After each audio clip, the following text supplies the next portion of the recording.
Hey Rob, how's it going? So I just finished doing a little bit of work on the kick, and I think I'm gonna have to wrap it up because I gotta get some sleep for work.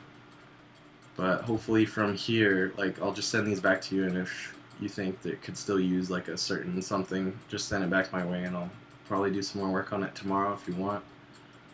But yeah, first I'll preview um, your stacked, your already stacked sample that you sent me. Of the three layers, and then I'll play what I ended up with. So I'll have to mute my mic from OBS really quick. Oh, and I don't need to be that big. Hold on. Yeah. All right. So here we go.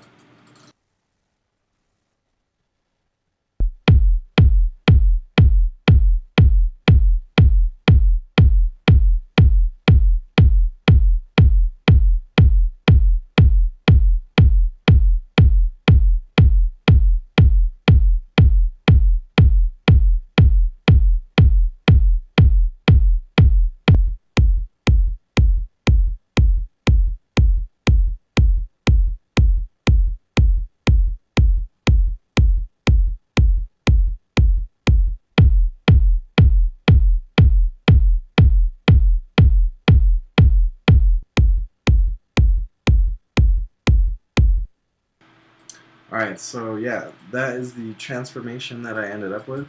Um, and I guess I'll describe some of the process. I did record a super duper long video of me doing the process, but I'm pretty sure you don't want to watch that, right? Because it's like probably an hour long.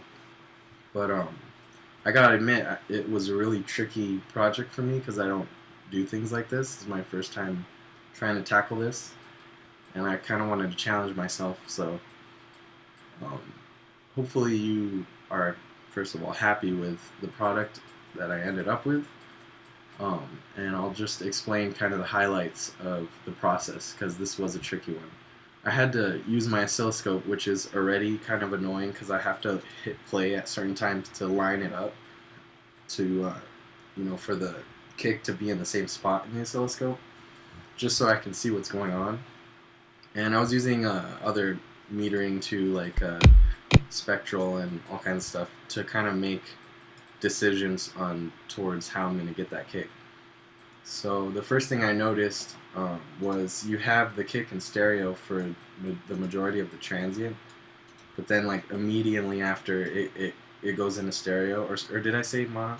You have the transient in mono, and then immediately after it kind of goes in stereo, which I'm not sure if that was a desired effect, but I wanted to kind of tame it a little bit because too much stereo activity could cause some of that loss of punchiness, which is kind of counterintuitive, right? You'd think wider would be more full, but it creates a lot of interesting phase. And then outside of the stereo domain, you had a lot of phase cancellation just from the nature of stacking the three layers you had.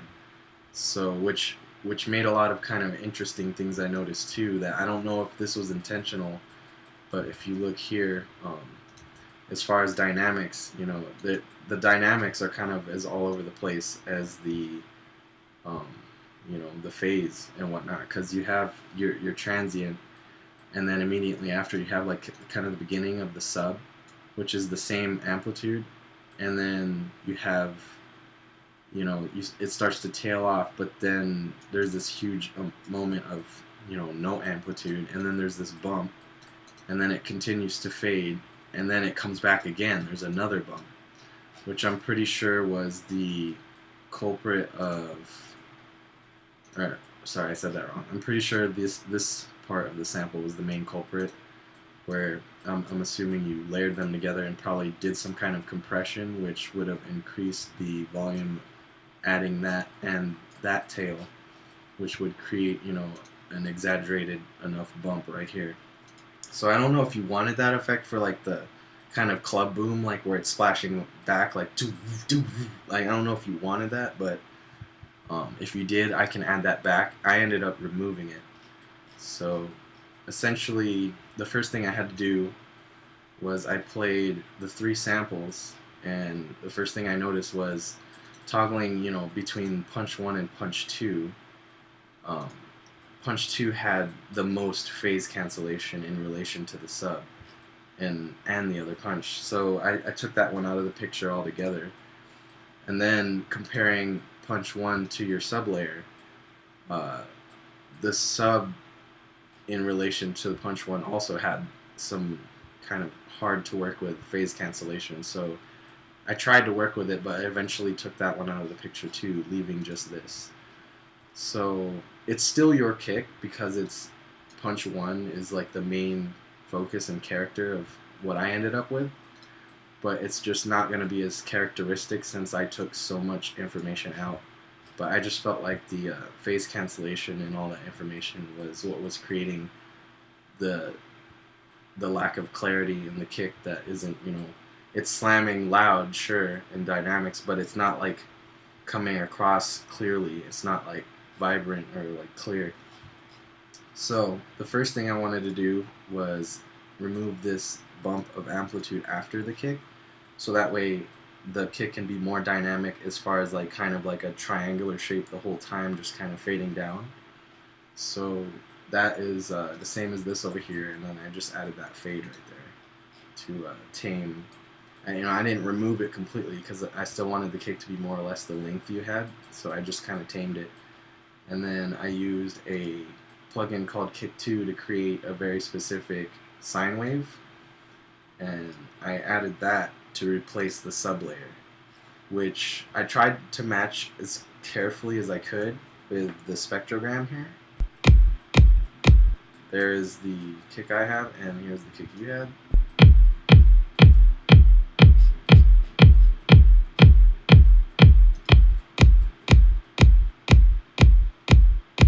You'll see when I switch there, I did cut some of the little bits of low frequency, but more or less the main fundamental bump was here. And this was just because you want to, how they say you high pass that information anyway? This is a little too clustered here, so I left room for more frequencies to live there, like if you have a sub bass or something. But it's still more or less the same kind of kick. And then another thing, if you look from the spectrogram view, you can see here all these little blue notches from the phase cancellation, and then this is your fundamental sub, and then some of the overtones. And let me play that again so it's fresh on the scope, and then I'll play mine. You'll see here, it still has the phase cancellation and the transient up here, so it has the character of your kick, but once it hits the sub, it's a lot more tamed and defined, which will leave more room for the rest of your mix, and to me it just sounds more clear. If it's too clean though, I have ways of getting the grit back with saturation and stuff, and I have some external gear, some really good external gear that I can just saturate that up and send it back your way if you want. But I think you'll like this clean kick in the relation of, how it fits in your mix, whatever that may be. So anyway, if you look from this view, let me just line that up, you'll see that the kick, as far as dynamics, like if you look at your kick, the whole kick is kind of like the same dynamic. It lives within this range. But the kick I have here, it will kind of transfer down, but it's still compressed though. So you can actually turn this up and match the volume of the kick that you have. So after layering those two together, which by the way they fit really nice if you look at the waveform here.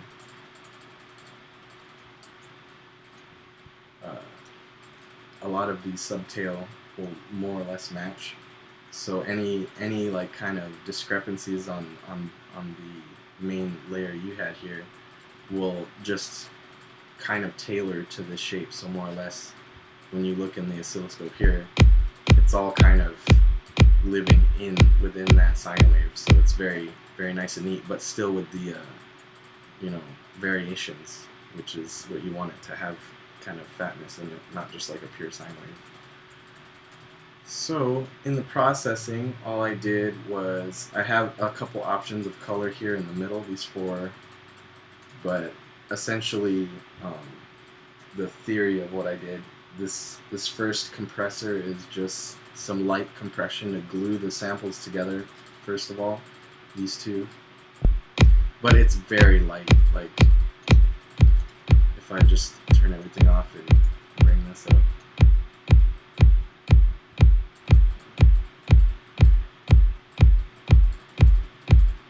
Okay, so if I turn this off, you can see it hardly made a difference at all. I just wanted it to glue it together. But if you look at the waveform, it's not necessarily just getting like a little tiny bit quieter. It's actually getting a nice curve to it. So that's gonna already add, you know, some kind of dynamic to it, which will amplify later with more different types of compression. So that leads me to these two multi-dynamics, which were just kind of two flavors.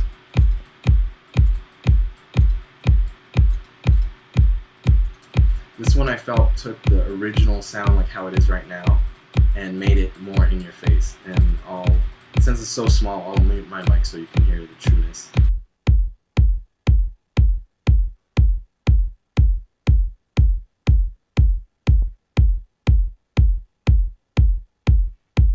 So that kind of just amplifies it how it was, versus this one over here changed the tonal character of it and it made it more in your face, which is what you wanted. So this is the one I went with, and I will now compare the two.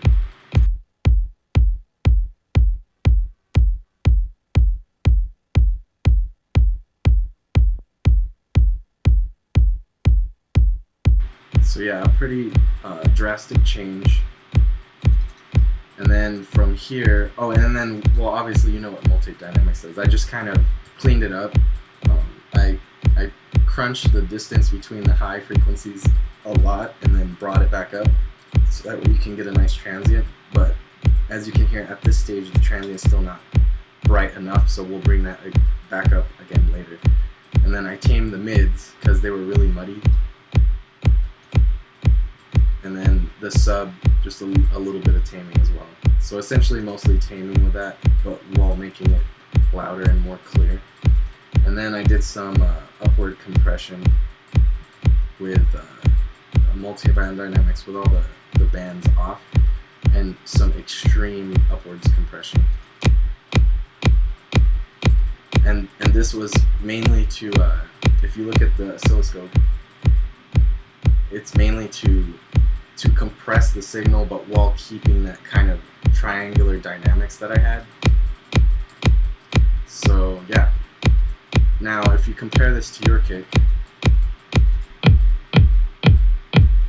you can see that your kick is louder in amplitude, but it's also like not clear, and it's kind of it sounds almost like it's flanging, like it's like if you had a flanger locked in one position, just because of the nature of the phase cancellation, versus this one is more kind of clear, and it nearly is a perceived same volume, but there's, on the oscilloscope, it's quieter, technically, the level's quieter, so you can actually output this an extra decibel,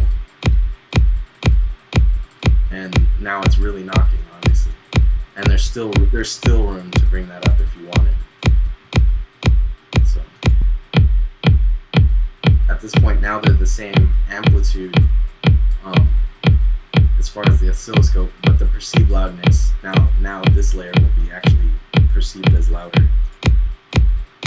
So that's why I took the output right here about a decibel down, probably like a decibel and a half, like right there. So yeah, hopefully you're happy with the result there, and if not, just let me know your feedback, and then yeah, we'll go from there. Have a good one, man.